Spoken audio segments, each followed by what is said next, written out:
Vraie Voix Sud Radio, le grand débat du jour. Je nommerai dans les prochains jours un Premier ministre. Je le chargerai de former un gouvernement d'intérêt général, représentant toutes les forces politiques d'un arc de gouvernement qui puisse y participer ou à tout le moins qui s'engage à ne pas le censurer. Que là, ce serait une nouveauté de dire tiens, le gouvernement va s'occuper de l'intérêt général, grande nouvelle. Un gouvernement du nouveau Front Populaire s'occuperait de l'intérêt général, je vous rassure. Parce que moi je ne vois pas bien ce qui peut relier Olivier Faure élu avec la France Insoumise sur un programme, parce que accessoirement il a dû être élu sur un programme, Olivier Faure, et Bruno Retailleau. Et nous sommes venus avec cette idée-là, que tout le monde fasse un pas l'un vers l'autre. Nous en tout cas on a fait un pas ce matin. On l'a dit au président de la République en lui disant et vous, est-ce que vous êtes prêts à en faire un de votre côté? Le Premier ministre aura à mener ses consultations et former un gouvernement resserré à votre service. Cet après-midi, Emmanuel Macron rassemblait à l'Élysée une grande partie des chefs de parti pour discuter de la méthode de nomination du futur, en tout cas, Premier ministre. Ni le RN ni LFI n'étaient conviés. Le président les juge trop extrêmes pour jouer le jeu du compromis. Alors parlons vrai. Est-ce que ce distinguo entre députés venant du président de la République vous choque? Est-il encore le président de tous les Français, sachant qu'il exclut 20 millions de Français des pourparlers? Et à cette question, exclu des négociations, le RN et LFI sont-ils des partis hors de l'arc républicain? Vous dites non à 86%. Vous voulez réagir? Aude attend vos appels au 0826 300 300. Brice Couturier est avec nous, membre du comité de rédaction de la revue Commentaire et collaborateur au Point. Merci d'être avec nous en direct sur Sud Radio. Philippe Bilger. Je trouve qu'on a perdu déjà beaucoup de temps depuis Elisabeth Borne avec cet arc républicain qui parfois permettait au RN d'en être et à LFI aussi, et d'autres fois les excluait. Tout ce qui a été élu démocratiquement et se retrouve à l'Assemblée nationale, pour moi, appartient à l'arc républicain. Premier point. Le deuxième, c'est que je trouve un petit peu surprenante la démarche du président de la République qui évidemment exclut LFI qui ne souhaitait pas être convié, mais exclut également le Rassemblement national, alors que lui a été extrêmement offensé sur le plan républicain par le fait qu'il n'a pas été invité à cette réunion. Est-ce qu'elle aboutira à quelque chose, alors qu'à l'évidence, le grand arc qu'on nous vante et duquel devrait sortir un Premier ministre a peu de similitudes, mais puisqu'il faut espérer, compte tenu de l'état de la France, j'accepte volontiers d'être naïf. François ou Cyril? François, oui, comme vous voulez. J'y vais, allez. Premièrement, Philippe a raison, l'arc républicain, on aurait dû le faire en 22. C'est l'erreur fondamentale d'Emmanuel Macron. Il avait la possibilité de le faire en 22 et au final, après, l'écart était plus important pour le coup, pour faire l'arc. Ensuite, on voit bien qu'il a géométrie variable dans la Macronie. Alors je ne sais pas pour le président de la République, ça a l'air de varier aussi. Un coup vous êtes invité. Si. Un coup vous êtes un coup vous êtes invité à Saint-Denis. Un an après vous n'êtes pas invité à l'Élysée. C'est vrai que c'est compliqué à suivre. Un coup Antoine Armand, le ministre de l'économie, veut discuter avec le RN, puis un coup il veut plus, puis il se fait taper sur les doigts par Michel Barnier. Enfin, ça devient grotesque. Ils sont extrême droite et un coup ils sont pourquoi? Parce que vous avez aussi une Macronie de gauche et une Macronie de droite. On va pas se raconter d'histoire. Ensuite, néanmoins, une fois que j'ai dit tout ça. Quand on a été élu au suffrage, on fait partie de l'arc républicain. En revanche, Philippe l'a dit, la LFI n'a pas voulu venir au rendez-vous d'hier et le RN est dans une volonté de détruire. Donc je comprends que la seule possibilité de compromis qu'il a, c'est des sociaux-démocrates jusqu'au LR. Et donc il négocie, mais tout le monde est en train de remettre ses lignes rouges après avoir ouvert la porte. Sébastien Ménard. Moi, je l'avais dit au président Emmanuel Macron, je l'avais dit aussi à celui qui a imaginé ce concept de l'arc républicain, à savoir Stéphane Séjourné. C'est ridicule, c'est inepte, c'est inapproprié et ça les a pas menés bien loin. L'arc républicain, c'est quoi? C'était une punchline. C'était un espèce de concept creux. Et je vous coupe, qui date pas du macronisme, ça date des régionales de 98 de mémoire. Sauf que ça a été remis au goût du jour. Par Stéphane Séjourné, qui n'a pas toujours eu que de bonnes idées en l'espèce. Grand stratège. Ça, c'est vous qui... Et aujourd'hui, attention, il vante la politique énergétique renouvelable, voilà, et il nous dit qu'on va faire beaucoup d'économies. Si je le dis, je le crois. Voilà. On avance.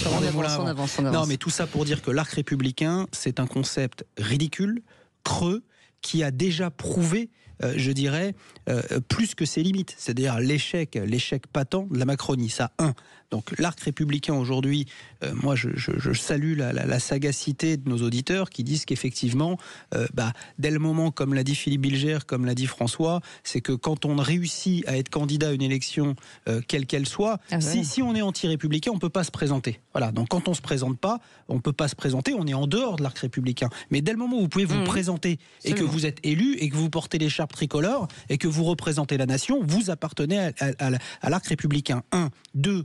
Moi, par contre, je ne suis pas choqué comme François. Voilà, vous avez les insoumis qui ne veulent pas jouer, qui s'opposent à tout, qui sont contre tout, qui honnissent Emmanuel Macron. Ils n'ont pas leur place pour aller discuter à l'Élysée. Et quant à Marine Le Pen et l'ensemble de ses sbires, qu'est-ce qu'ils ont fait depuis le début? Ils avaient la possibilité, ils avaient quand même, je dirais, des plus que des balises narratives. Il y avait des marqueurs très forts dans ce gouvernement Barnier sur lesquels ils pouvaient s'arrimer, sur lesquels ils pouvaient construire quelque chose. Ils ont décidé de faire tomber probablement l'un des gouvernements les plus à droite de ces 20 dernières années. Et il reste à l'extérieur de l'Élysée. Et moi, je salue le président de la République qui va réunir des socialistes, qui va réunir des centristes, qui va réunir des LR, qui va réunir tous ces gens de bonne volonté qui veulent, comme on le disait tout à l'heure pour ouvrir l'émission, qui veulent avancer et qui veulent faire progresser le pays. Après, Brice Couturier. Elle voulait le faire tomber. Elle a accéléré son agenda quand il y a eu ces sujets judiciaires. Et on voit bien qu'elle a négocié pendant 2-3 jours. La liste de courses s'est allongée. C'est devenu un chariot quasiment. Et à un moment donné, il restait plus qu'un sujet. Le Premier ministre, excusez-moi l'expression, n'allait pas non plus complètement baisser son pantalon. Sinon après, c'est pas comme ça qu'on gère un pays. C'est-à-dire qu'après, on est à la main effectivement de l'extrême droite. Mais elle savait qu'elle voterait. Elle savait qu'elle allait la voter. Donc au bout d'un moment, on sait très bien qu'on peut pas négocier avec des gens qui ont une ceinture d'explosifs autour d'eux. Brice Couturier, membre du comité de rédaction de la revue Commentaires et collaborateur du Point. Alors on est en droit de se poser d'une question. Est-ce que cette exclusion finalement c'est de la conviction ou du calcul ? C'est dans la logique finalement des institutions, parce que il faut pas oublier que l'Assemblée nationale qui vient d'être élue, la dernière en date, elle a été élue sur le modèle du Front républicain. Le Front républicain, entre les deux tours, souvenez-vous qu'à la fin du premier tour, à l'issue du premier tour, le Rassemblement national était très très près d'une victoire absolue à l'Assemblée nationale. Et c'est parce que l'ensemble des partis les autres partis qui ne faisaient pas partie du Rassemblement national, se sont mis d'accord pour se désister mutuellement, y compris entre la droite et la gauche, que le Rassemblement national n'a pas accédé à cette victoire qui lui était possible à l'époque. Donc il est logique que le président de la République tienne compte de la manière dont cette Assemblée nationale a été élue et exclue le Rassemblement national. Quant à l'exclusion de LFI, vous l'avez rappelé, il s'est exclu de lui-même, mais enfin, c'est pas une nouveauté. Souvenez-vous qu'Alain Juppé, il y a 10 ans exactement, disait « Il faut couper l'omelette par les deux bouts afin que les gens raisonnables gouvernent ensemble et laissent de côté les deux extrêmes, de droite comme de gauche, qui n'ont rien compris au monde. » Donc on est toujours dans cette logique, si vous voulez, évidemment, on peut pas faire gouverner ensemble LFI et le Rassemblement national, c'est impossible, même si ils ont des points de convergence assez étranges sur la réforme des retraites et quelques autres propositions démagogiques, il est évident que les deux extrêmes ne peuvent difficilement gouverner ensemble.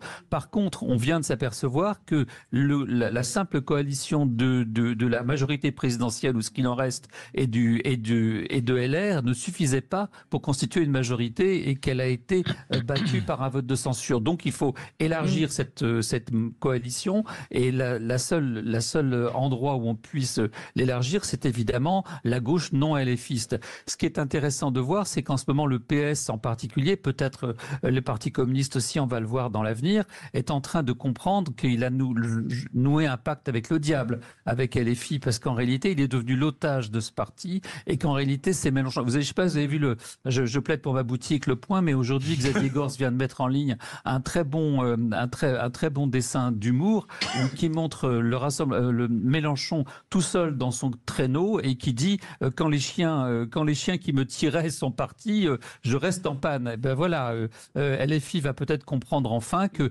certes, dans une perspective de deuxième tour, le PS et les Verts et les communistes qui sont très faibles ont besoin du renfort de LFI pour pour être au deuxième tour, mais peut-être qu'on pourrait changer de mode de scrutin. Je ne sais pas si vous avez, j'ai entendu que vous aviez évoqué la question de la proportionnelle, mais c'est évident que s'il y avait une dose proportionnelle, et il est évident que le gouvernement qui va être nommé va aller dans ce sens, le PS serait sans doute moins l'otage de LFI pour avoir des députés au deuxième tour. Aujourd'hui, ils n'ont pas le choix, et Mélenchon leur a rappelé encore tout récemment. C'est la séminaire. Moi, je voudrais quand même apporter une petite nuance. La citation d'Alain Juppé, elle est quand même très datée. Parce que je suis d'accord avec vous, il y a 20 ans, vous aviez effectivement une extrême gauche et une extrême droite qui avaient strictement rien compris. Aujourd'hui, l'extrême droite de Jordan Bardella et de Marine Le Pen, elle a parfaitement compris ce qui se passe dans le pays. Philippe Bilger. Brice Couturier, j'ai cru comprendre que entre les deux tours des législatives, vous approuviez en quelque sorte le Front républicain. Est-ce que vous ne considérez pas que c'est une dénaturation démocratique? S'il n'avait pas existé, probablement, vous l'avez dit, nous aurions eu une assemblée avec un parti ayant la majorité absolue.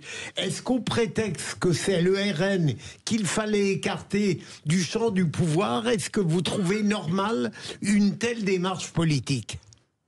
Écoutez, justement, moi, sur les réseaux sociaux comme dans mon journal, j'avais combattu l'idée du Front républicain. Je n'étais pas d'accord.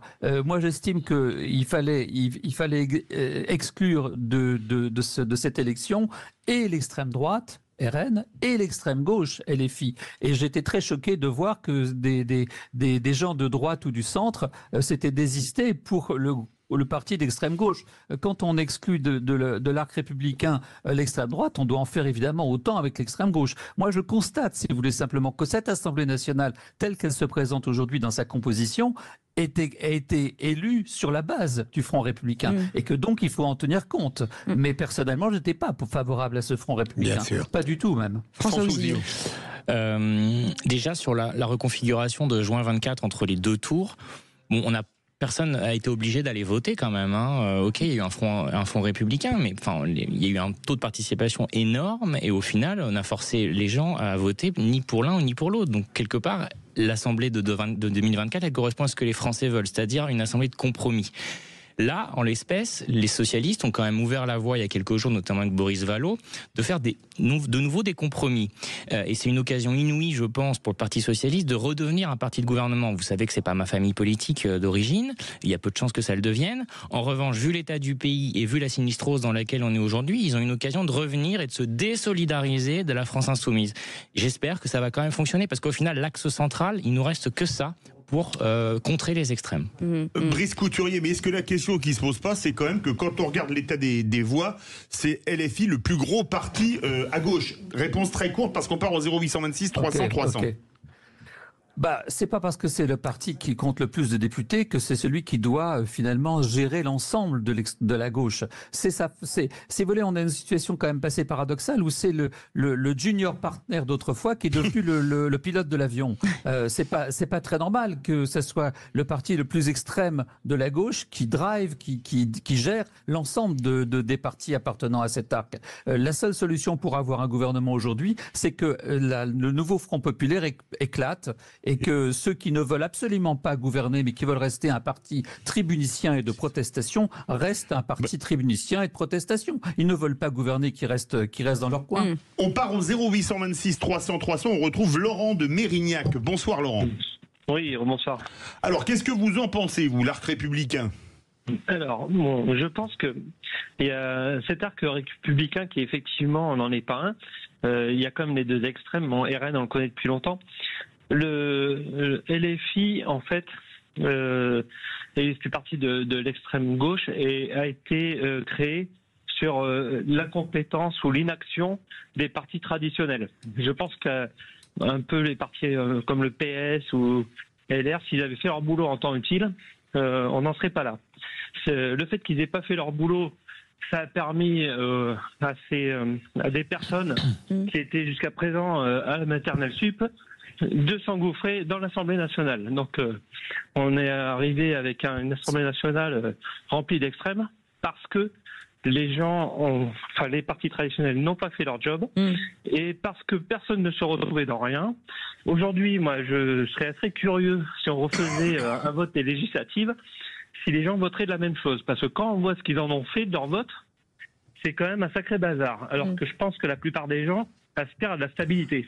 Alors tiens, question à Brice Couturier. Est-ce que vous pensez que les Français revoteraient en décembre 2024 comme en juillet 2024 ? Bah, de toute façon, c'est exclu puisqu'il n'y a pas d'élection possible avant l'été prochain. D'ici là, en tous les cas, il va falloir que les différents partis politiques fassent leurs preuves. On va voir quels sont ceux qui sont responsables, qui font passer l'intérêt national, l'intérêt supérieur de la nation avant leurs petits calculs électoraux personnels ou pas. C'est là qu'on va voir. Vous savez, à mon avis, les cartes politiques vont être sacrément rebattues dans les mois qui viennent parce qu'on va voir quels sont effectivement parmi les partis politiques et parmi les dirigeants politiques, ceux qui prennent en compte l'intérêt national. Et l'intérêt national, c'est qu'on ait un gouvernement, qu'on ait une politique. On est dans un moment extrêmement grave de notre histoire parce que les dérapages budgétaires sont terrifiants, parce qu'on a une menace de guerre à l'Est avec la Russie, et pas seulement. C'est un moment extrêmement historique que nous vivons. Ceux qui vont se dérober devant leurs responsabilités, ils vont le payer cher 3 mois devant les électeurs. Et on vient de le voir avec une élection partielle là, où le Rassemblement national a été battu alors qu'il était en position de gagner, parce que précisément les électeurs ont compris que le RN ne jouait pas le jeu de l'intérêt national en votant la censure et en renversant un gouvernement qui, vous venez de le dire peu de temps avant, était finalement pas si éloigné de leurs idées dans certains domaines. Merci beaucoup Brice Couturier d'avoir été avec nous, membre du comité de la rédaction de la revue Commentaires et collaborateurs au Point. Merci beaucoup, et c'est le moment pour nous de peut-être vous offrir ce très joli cadeau, un grand sapin de Noël Sud Radio, avec notre invitée qui est Véronique. Bonsoir Véronique. Bonsoir Véronique.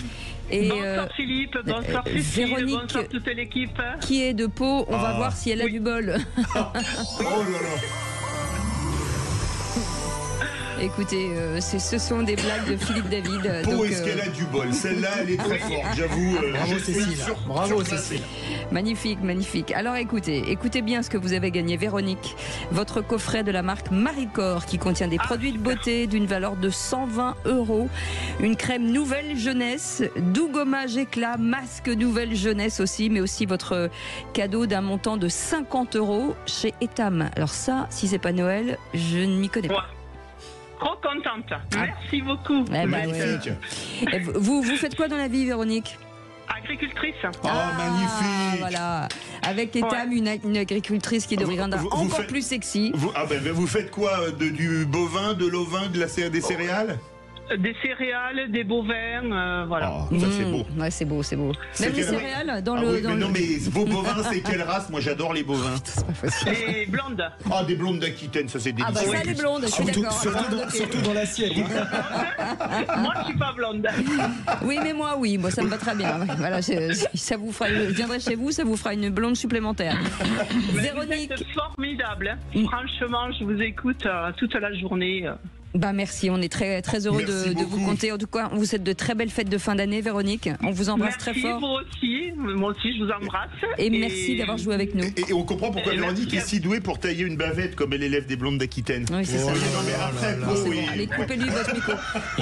Joyeux Noël, très bonne fête de fin d'année, Véronique, et on vous embrasse très fort. On vous embrasse. À bientôt. Merci, allez, au revoir. Dans un instant, le qui c'est qui l'a dit avec Laurent aux commandes, notre vraie voix du jour, et nos 3 garçons autour de cette table. J'ai hâte de savoir qui va gagner.